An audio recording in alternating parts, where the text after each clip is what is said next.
Hey everyone, so I made a previous video on my personal experience with wake windows at about 5 months of age, but I just wanted to do a little bit of deep dive behind the science about this. So I'm sure you've come across this concept of wake windows. It comes up on a lot of websites, some social media things. So is this really backed by science? What is a wake window? So I think the key thing I want you to take away is that a wake window is a guideline.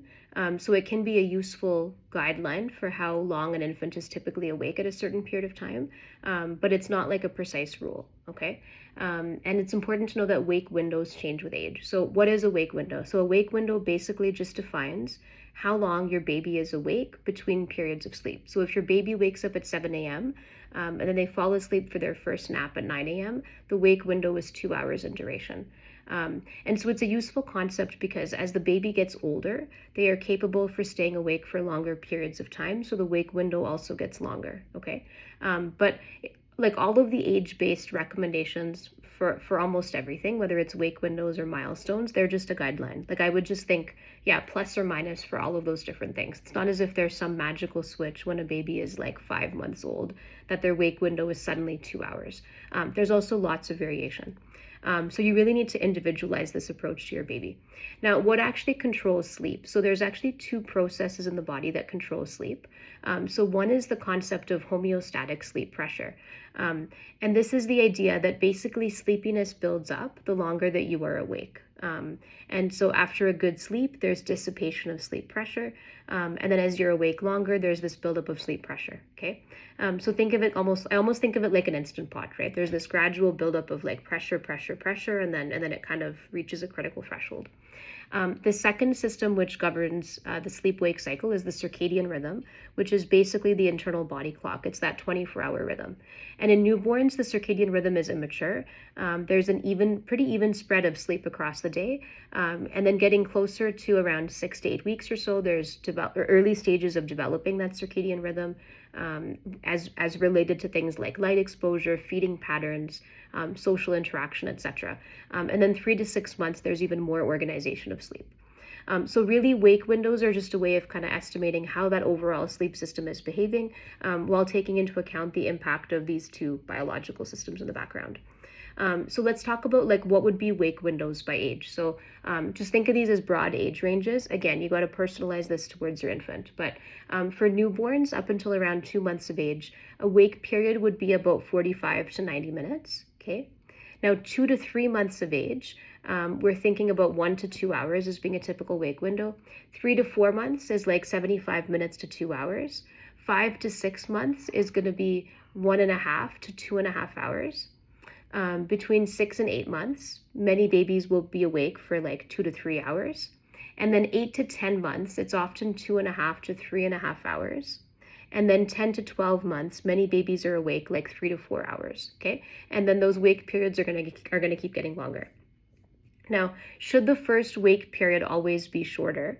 Now, this is something that does come up online quite a bit. And interestingly, like a lot of the resources online actually comment on sleep pressure being really high in the morning.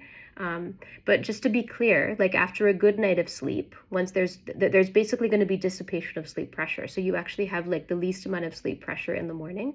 But many babies do seem to prefer a shorter wake window, like first thing in the morning.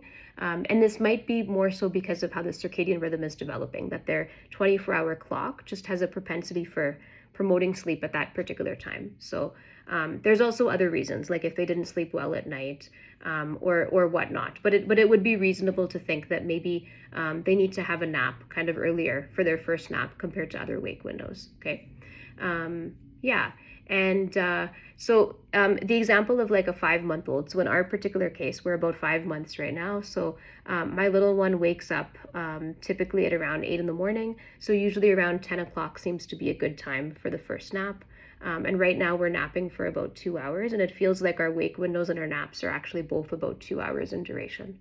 So that's kind of where we're at working right now. Now, how do you know if your wake window is working? So I think the most important thing is, instead of like the nitty gritty of like exactly how long the wake window is, I guess what you should be thinking about is like if your baby is regularly falling asleep within a certain time period and seems pretty happy when they're awake, and they're napping well, then probably your schedule is going well.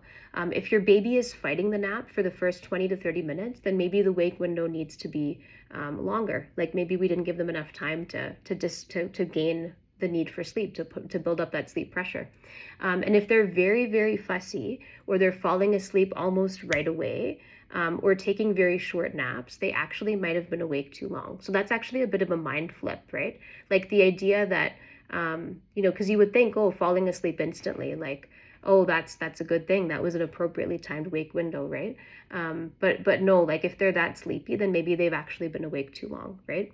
And I think the other big thing, which I was learning from my own personal experience, is that if there is extreme fussiness, this is likely a sign that your baby has been awake too long. And it took me a while to actually catch on to this for my little one. Now, that being said, all of this advice is contextualized in the context of, like, there's a lot of other stuff going on for your baby, right? Like, is there some new developmental milestone? Are they teething? Like, all of this can throw things off. Now, what about the idea of sleepy cues? So sleepy cues are really, really helpful in younger babies. So those are going to be things like if they're yawning, if they're staring into space, if they're like blinking more slowly, rubbing their eyes. So they're really, really helpful initially, but it's actually less reliable as they get older. So so I think those are some of the really important things to think about with wake windows. So I think overall, like it's a useful kind of general parenting tool, but it's not like a precise medical recommendation. And you always want to be combining that general guideline for a wake window with your observations. The real goal here is to kind of create conditions where wakefulness is enjoyable, and where it's relatively easy to fall asleep.